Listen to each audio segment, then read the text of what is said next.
Welcome everybody to the Bitcoin Source, your ultimate destination for everything Bitcoin. We have a special guest in the building, ladies and gentlemen, Dallas Rushing, the founder and CEO of Satoshi, the ultimate everything Bitcoin app. Welcome, Dallas. Thank you for having me. Appreciate it. Yeah, so let's kickstart this interview off. The first question that I have for you, Dallas, is having founded three startup companies before Satoshi, what key lessons from those experiences have you applied to building Satoshi into a super app? Man, there's so many. I think the first one is just to be very careful with the resources that you have. That's not just money, but people, because that's people have their time to use for resources and how you spend that. So you want to stay organized. I think that just because you have capital doesn't mean you need to just spend it. You need to spend it on something that matters, that is going to get you to your goal, or your ultimate goal, but ultimately goals that matter for your business.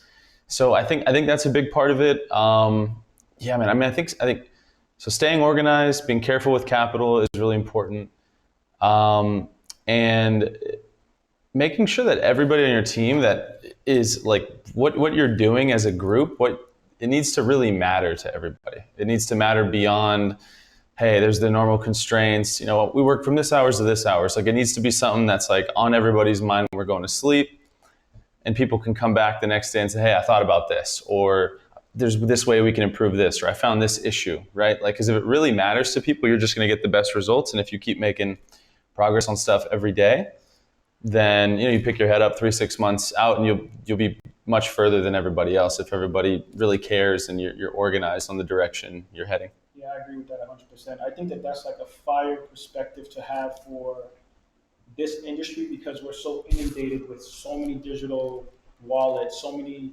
applications for Bitcoin that people are trying to find solutions to. And that kind of leads to my next question, which is what was the vision behind Satoshi and how do you believe it will change the way people interact with Bitcoin on a daily basis? Yeah, that's a great question. So I'm a product person, design, right? I think you and I talked about, I built all kinds of products. Really, I felt for a very long time that, Bitcoin has been the biggest thing since inception. I think that's going to remain the case. And, you saw all this capital flow to like other things not called Bitcoin, right? Because there was sort of an opportunity for some to chase some money and do some things, right? And for me, I told you a little bit about my story before, but coming full circle, the longer you're here, you realize how important Bitcoin is. And if it doesn't succeed, I'm really worried about everything else, frankly. It has to succeed. And so naturally, I jumped in and said, okay, what are all the products in the market? Playing around with everything.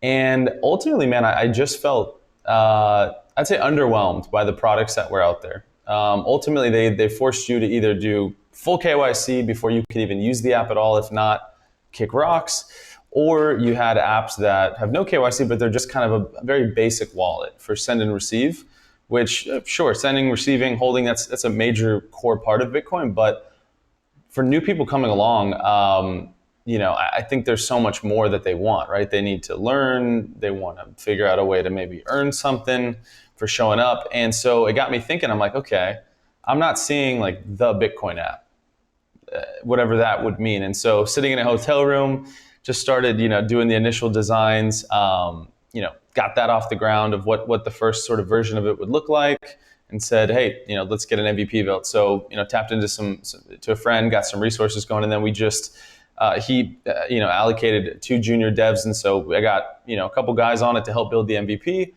get that off the ground. And really like the ultimate source of it is like, I want it to be the app that everybody's happy recommending to somebody, whether they're new and into Bitcoin, and it has all the features that a more advanced Bitcoiner like you or me would like. And Bitcoin's supposed to be fun. It's supposed to be fun, right? And it can be, and you want to be able to know who your friends are and see them on the app and do all these fun things. And so we just see ourselves as like a gateway to do anything you might want to do with your Bitcoin and have a great experience doing that.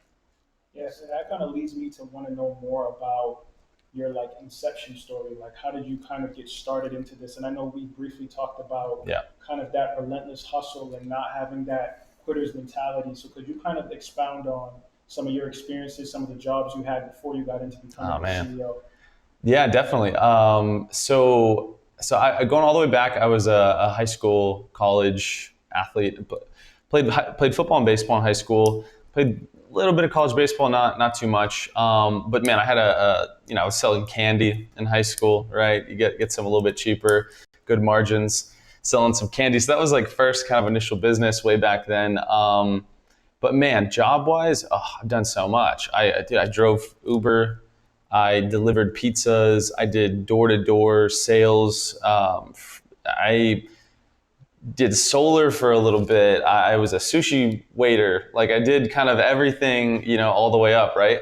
Worked at Chili's even, and then I ended up getting my real estate license. And I think with all of it, I very quickly anything I was doing was like, okay, how good could this get, right? You quickly do the math and say, okay, I make this much per day. If it's a great day, I work this many days a week, this many days a month, this many months a year. Like, where am I really going to end up in 3 years, 5 years, 10 years? And, naturally, I think the those of us that are curious about it and doing the math, you're like, God, this is not going to get me like really where I want to go. So the goal was just, trying to keep leveling up, right? Each thing, try to do kind of a better thing and figure it out, right? And you want to, I didn't know anybody, right, that was like wildly successful. And so, tried to seek out some of those people, wanted to try to work for some of those people.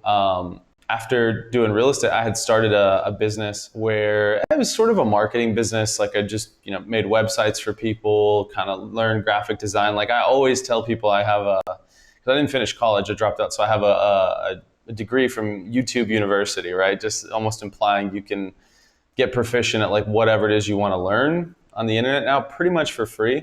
Courses are good if it's the right one. A lot are kind of a waste of money, but yeah. So going through all that, just naturally, like early on, man, I always liked tech and apps and was just really interested in that world, but just had no vision of like how do you do that? Like that just wasn't clear to me.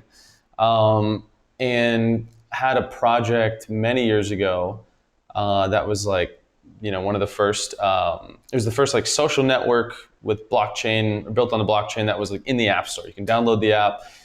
Super fun experiment, but like even on that, the big lesson I learned there was like if you can actually, if you have an idea for a product you want to make, take the steps, design it, you could get people to buy in at a crazy level to your vision if you could say like, let's do this because it's tangible. They see that. They're like, I could see that existing in the world because it almost does.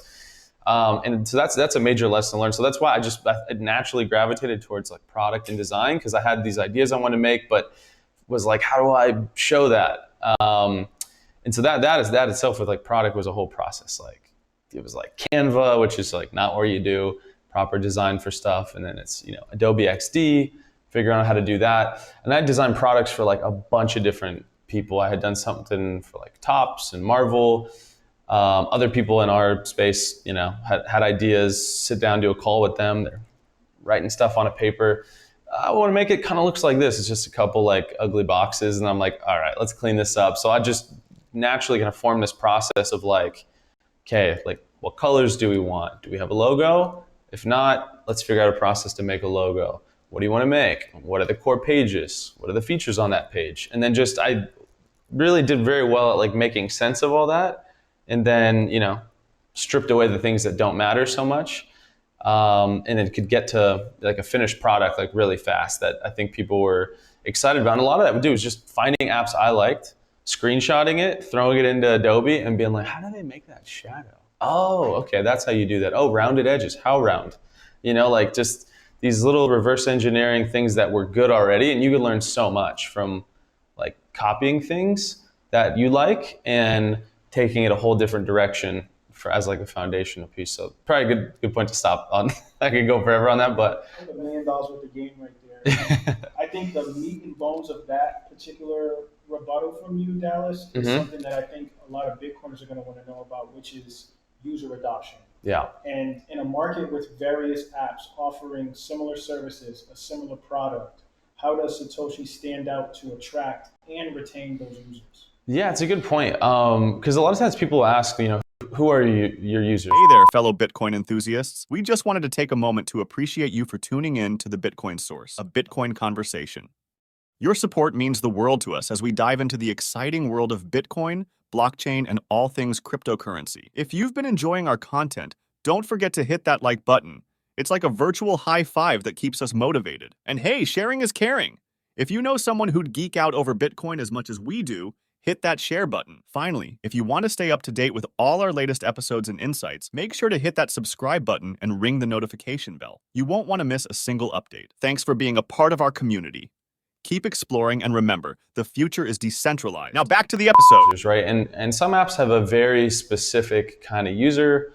Some apps are much more broad. So I think that's important to kind of know what you're trying to build first. Ultimately, I start with the point of like, okay, how many people actually have Bitcoin right now relative to the rest of the world? And it's a very small number still, obviously, as you know. And so the goal is like, okay, where do we want to get to? We want to get to all those people getting off of zero, having Bitcoin, understanding Bitcoin, and using Bitcoin. And so that's where we want to go. How do we get there? What do those people want? They want an app that is fun, useful, and intuitive, like something that they can figure out as they go. You don't want to throw crazy technical jargon at them and overcomplicate stuff. And so I think in a big way, right, incentives lead to outcomes always. Bitcoin has fantastic incentives, right? So for all of us, it's like, hey, fixed supply. I got my piece of all that there ever will be. That's a great incentive. Like Bitcoin, it like transforms people's greed into benefiting everybody else, right? Because if they want more for themselves, they make you, a richer man in the process because they're helping to, it's in this weird way. It's like, if you can get the incentives right, powerful, crazy stuff can happen. And so, yeah, so like within our app, I mean, there's a number of features that are, I think, fun and sticky. Like the earn feature we talked about where you get a little bit of sats every day and that number can grow. Like, faucets were so popular in the beginning for Bitcoin. That was just a way to go to a website, click a button, hey, here's some free Bitcoin. And people need that incentive when they're new. Like they need, fun things to get them to keep showing up every day, to stick around, because you got to like build the habit. It's a new thing. And in any regard, it's a new thing that you're doing and you need that feedback loop between it. So I think there's just a fun way that we've tied it all together where, the people and like are on the app, you can pay them, you can find other people, you earn some for showing up. There's great content to learn. And it's, like I said, it's really it's a Bitcoin app with some finance if you want that. And just give people the choice. Let them pick their own journey. Yeah, and I think I'm a little biased because I'm a part of the team. But there's tons of apps out there. There's Strike, there's Cash App, there's Wallet of Satoshi, Blue Wallet. There's tons of them, right? What I really particularly love is education as a feature on the app, right? And how is Satoshi's learning platform structured to ensure users are not just executing transactions, but also understanding them? Yeah, that's a good question. So there's some that there is now, or feature-wise within Learn. There's some things that exist now, and there's many more things that are going to exist. Right now, I think we just started with the ethos of like, and you tell me if this is correct, but you meet somebody, they want to start learning about Bitcoin. What do? Probably go to YouTube and they search Bitcoin, right? Most search traffic's happening there and the absolute majority of it, especially for video content. And so you're really at the mercy of what YouTube wants to show you and what the algorithm wants to show you. And so the hard part about that is like some of the greatest things, like the greatest videos I watched over the years that are like evergreen, that are going to be good to watch in 3 years or 5 years ago or whatever, those videos are like harder to find because a lot of the kind of marketers have figured out SEO on YouTube, and you get a lot of these like, my price prediction for next Thursday or whatever. And that's fun and if you want to watch that or whatever, but that isn't how you get foundational knowledge about why Bitcoin matters to like truly get it, like you said, to not only be able to transact, but understand like what you're actually doing. How does this transaction work? And the finer details with it. And so we took the first step, curated, what we think is like kind of the best content ever made about Bitcoin, video-wise, in the one spot. And then something we talked about is just, outlining kind of a beautiful like Bitcoin 101. And you get paid to go through that and get this foundational knowledge. And I think that the theory with it is just don't make it any longer than it needs to be. It should be as long as it needs to communicate the simple ideas and just little chunks. People go along step by step. And there's a lot you can learn from other apps, right? If you ever played with like the chess app or some of these other apps, they break up these little lessons, you make your way through. And it's not like a 4-hour monologue where you're just like a little ADD like all of us. And by the end of it, you didn't listen to like three-fourths of it. You know what I mean? So we've got that. We've got great content there now, a way to be incentivized to learn the basics later, then some other fun stuff coming. So it's an ever evolving thing. As you know, there's all these new things coming out for Bitcoin. So I want our Learn section to be a resource to get right to it. First principles, I want to understand this thing. We've got the best way to do that. 100%. And of course, integration of services is something that I think a lot of Bitcoiners, a lot of users are kind of hungry for. They're in a search for that. Mm-hmm. Can you discuss the technical or logistical hurdles in integrating so many diverse financial services into one platform? Yeah. There's a sort of a short answer and a long answer. Maybe I'll go somewhere in between. So feature by feature, it depends how you integrate it, right? And there is, you have the choice, right? When you're building an app or a company of, okay, do we build this from scratch? Do we partner with somebody who is much further along that makes it easier for an app like us to not build this all from scratch? And some things you have to do yourself for sure. And some things it just, in the early days, like it just makes sense to go with a great partner. And eventually some of those features you maybe kind of wean off of those partners and build it yourself when it makes sense. When you have enough resources and time and you've laid the foundation properly, you can take on other parts of the construction yourself, I guess. So I would say for some of the core features, we are relying on really great partners for it. But ultimately, within the app, I think we are trying to make every feature just really elegant and simple and right to the point of like what you want to do, right? Any one particular feature like buy, you can go all the way down the rabbit hole. You could offer limit orders and all these complicated different ways of doing it, or you can do, hey, 2 clicks, you bought Bitcoin, great. And so we're opting towards the simple way of implementing a lot of these features, as to not make it overly complex because we have multiple features. So, multiple features with those features being simple as opposed to complex features and a bunch of them, right? Then it gets exponentially more complicated if you do it that way. And we think, it's the Bitcoin app. Want it to be very simple, intuitive. You can give it to mom, cousin, guy you just met at the cafe or whatever, and they should be able to get what's going on and not be lost. Like if they're on a big exchange with 50 trading pairs and derivatives, they're like, it's hard to grasp for new people for sure. Yeah, and talking about hard to grasp, Yeah. The co-founder, Chris Hunter, always talks about, we've had conversations about this where What? he says he has 2 MBAs and he still never understood money until he got into Bitcoin. Yeah. And I think that this app is going to be very instrumental in creating that financial empowerment Mm-hmm. for the user.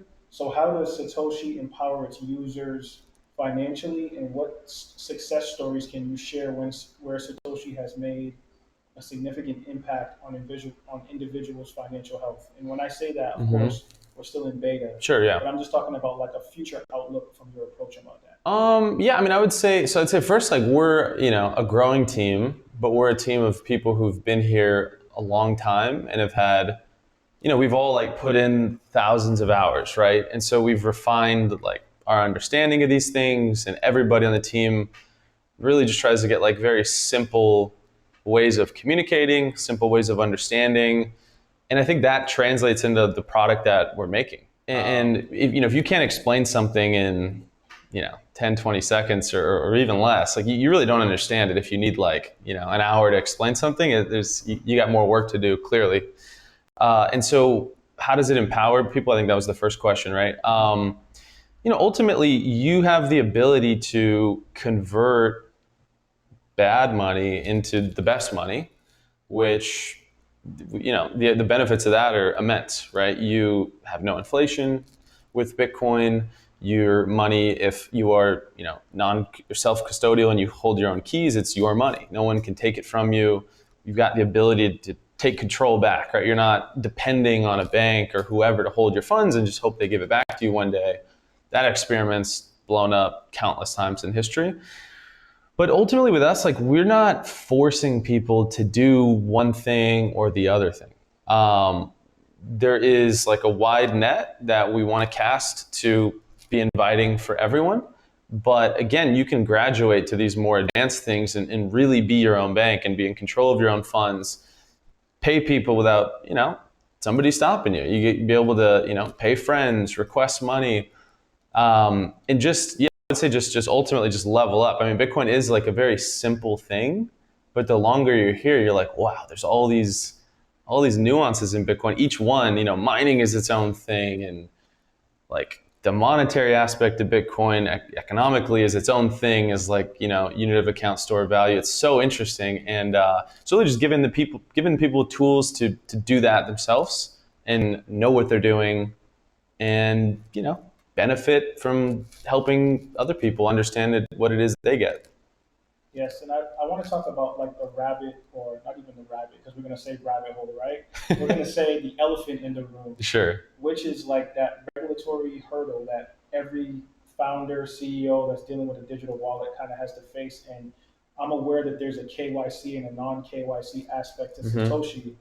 How do you navigate the complex environment of like the regulatory placements that they're putting on Bitcoiners and keeping Satoshi compliant across different jurisdictions? Yeah, it's a good question. Yeah, every jurisdiction is different. I think, you know, some of the ones that are more aggressive in doing things that, to a lot of Bitcoiners don't make sense. Should they be? No.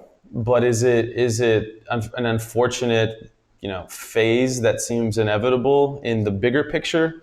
Yeah, like it feels like it just in some markets just almost have to go through that, where you see, like certain markets kind of cracking down and we're doing this, and like ultimately I think some of those things will, I mean, you'll look back and they'll look back and be like, God, that was a failure. We tried to say these are the rules and there's no ability to like enforce those rules. But as a company, right? I mean, like we're very easy to find, right? Like so, certain features for users holding their own keys, doing their own thing, then that's on them, right? That's how the protocol works, and anyone with 12 words is able to sign transactions and send funds to another wallet. Um, Now, other things, where you're touching fiat, if you want to connect to bank and convert those dollars into Bitcoin, there's just not a way around it for certain features that like users are required at this moment to KYC. And so you have to navigate that as best as you can, um, and make it a smooth process for people. But I think ultimately, yeah, like again, we're so early in this phase, but the way we get to the other side is like we just have to build these awesome bridges for people to get their money like out of bad money into great money. And once everybody's in great money, we're in a whole different world, and you don't need to go back. And so very different two parallel systems happening. And unfortunately, where bridges exist between the two, there's going to be rules that people have to follow to some extent.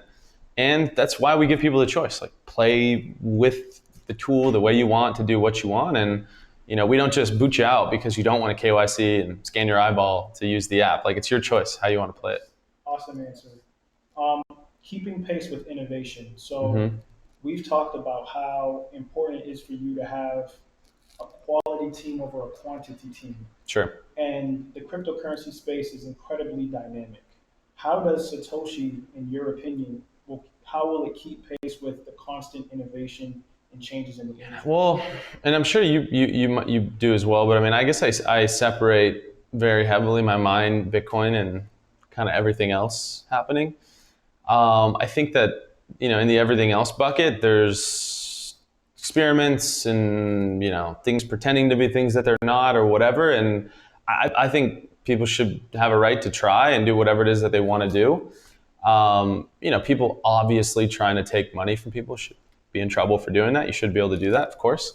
But I just think there's a lot that's happening that Bitcoin is like, it's like the turtle in the hare. Bitcoin is slow, happy to be slow because it's reliable, it's consistent. Like, you know that the way it works is the way it's going to work.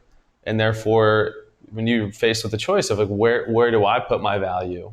You want to put it somewhere for the long term that you have a high level of certainty that's going to work the way that you think it works. Because if it's ever changing, you're inviting bugs and issues and all these problems that can arise because it's in flux and changing all the time. So yeah, I mean, I think like AI is a clear thing happening in the backdrop that you can't ignore. There's a lot of ways we're using that internally, which I think a lot of people are a lot of companies are either going, we use this internally, or how do we put it in our product? And like those are two very different questions, and we're obviously exploring both. And we should be using it internally. It's massively efficient, saves everybody a lot of time if you use it the right way.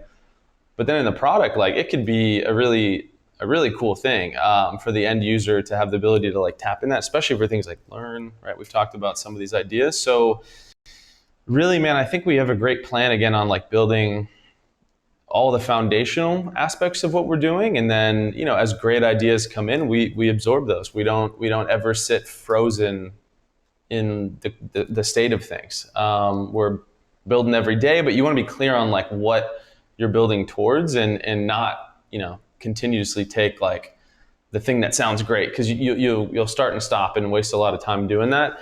And I've seen that before, and that's something I want to avoid altogether. So you take it day by day, I guess. My understanding, Dallas, is that you have this philosophy about decentralization, right? Mm-hmm. And how do you think that the Satoshi app will maintain that spirit of decentralization while providing some quote unquote centralized app services? Mm-hmm.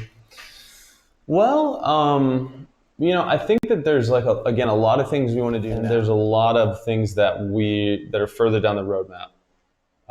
You know, one of the core elements that keeps Bitcoin decentralized is nodes, right? It's the ability to have your own node and run your own node, and so that could be, you know, a node for just the main network, and could also be, you know, graduating up to, you know, running a Lightning node. Eventually, you know, I think that is something we want to be able to cater to people who want to use their own node, rock it in the way that they want.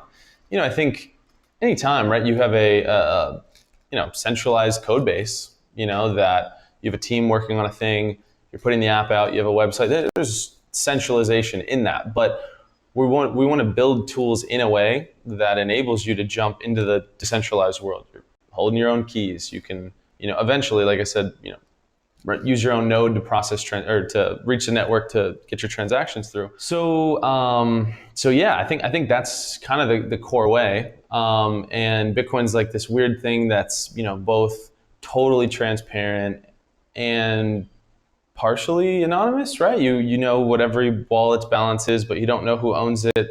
And so there's a little bit of that going on in our app too, right? You pay another user, you don't see their address, you don't see their public address. You see an LN URL, and that maps to, you know, Lightning, and you don't see their public address. So even between users, there's like elements of privacy as well. But decentralization, that's the ultimate key, right? Is we just have to have more people holding their own keys, running their own node, and rocking it their way. And we want to first educate people as to like why that matters, and then help them have a great tool to actually do that. How does user feedback shape the development and iteration of the Satoshi's apps features? Because I know we're in the beta testing phase, but I would assume you being a CEO and a founder, Mm-hmm. you're hungry to hear the feedback about the application as it kind of is being tested and rolled out. So could you kind of expound on like user feedback and how that may shape the way that you approach Q1 of dropping your app in 2024? Yeah, user feedback's a controversial one. Everybody has an opinion, like everybody, and sometimes people have opinions, and I'm like, I didn't think about that like that. That's a good idea. And then other times people have very strong opinions, and they're just wrong. And just because they're your customer and they have that opinion doesn't mean they're right, right? Because their opinion, if you act on that, might totally conflict with like everybody else who totally disagrees with that. So there's not kind of one answer on it with product. And it's weird. Like there is sort of this like intuitive thing about product and design. It's this weird overlap of like, okay, we must remain open at all times to like user feedback because they're going to see things we don't see. And if enough people, again, say a thing, then that gives you more data to know, okay, this is like relevant and something that people will want potentially. So it's just kind of this dynamic process. I mean, I think like how we're going to have support is going to be really cool, as you know, right? And every user can, tap on their image, hit support, jump in and talk with somebody, and they could share ideas and feedback. And so that's going to be a good point of gathering it. You have a lot of apps obviously are doing split testing, right? Where you see, okay, there's two ways we want to do this thing. Some users use it this way, some users use it this way. You have key metrics that you want to track that will, be informative to tell you which one's the better decision to go with. But that's the weird thing about it is there's not like one way to do it. It's really is like building a cake, or we're in El Salvador like making a pupusa. Like there's not one recipe. There's definitely a wrong way to do it for sure, but there's multiple right ways to do it. And I think we rely on instincts and feedback and just try to make sense of the data to make something useful, fun, and intuitive that people like. Let's talk about the future of Satoshi. Where do you see Satoshi in the next 5 years, and how do you envision it evolving as Bitcoin and the wider crypto landscape matures? I think that it is going to be everybody's favorite Bitcoin app. It's going to be the preferred Bitcoin app when you overhear a conversation, somebody telling somebody about Bitcoin for the first time. They're going to recommend that people jump on Satoshi to play around with Bitcoin. Where else would you hold your Satoshis but on Satoshi? No, so so I see it becoming everybody's favorite Bitcoin app. I think that it will be known as again, that app that lets you go the way you want, have your own experience, but it's got all these dynamic features, right? Some of the things that, of course, will touch the existing system, right? You be able to borrow dollars against your Bitcoin, but you know where it is. You know it's not being rehypothecated. You'll be able to swipe a card for everybody else who's still late figuring out what it is that we all know already, right? But you're not cut off from being able to like use your Bitcoin into the world if you want to, despite them not being caught up, right? We're gonna totally merge it so that it seamlessly can do what it needs to do, and users can get where they want to go and get their value where it needs to go. How does it evolve? I mean, I think there's definitely parts of what we're doing for sure that are going to be open source. So I hope we can create really great incentives for a lot of the community to jump in and help make some of those features even better. Because of that, we're going to have a web app. I think. There's just like pro features that certain people are going to want that we aren't going to have in yet. We didn't even talk about like Satoshi Plus, right? Where small monthly fee, people pay that, get that going, and then you get unlock all these fantastic features, right? Like zero trade fees, pick up the phone, call somebody, get all these awesome aspects that are going to make that, I think, a really valuable offering for sure. So there's just so much, but I think tying it up, everybody's favorite Bitcoin app, and I hope that happens much sooner than 5 years for sure. The man, the myth, the legend, Dallas Rushing. Thank you, brother, for being on the Bitcoin Source. I really appreciate it. If you want to give people any of your social media stuff, where to find the app, how to download it, please feel free to do so. Sure. On Twitter, it's just at Dallas I Rushing. I do have the handle at Dallas Rushing, but I gotta move that over strategically so nobody takes one of the two. That's a good spot. The website for us, satoshi.money. Right now, the Twitter handle is Satoshi Money BTC. If people want to follow us there, at least right now, while this is very recent from this interview, you guys can jump on the wait list. We're going to start adding in people from that wait list shortly who want to come in and test the app. That's it. We're on test flight, Android as well. The app will be in the App Store pretty soon, and then it'll be much easier for everybody to just jump on and find it soon. But thank you, man. Really appreciate it. Thank you. Of course.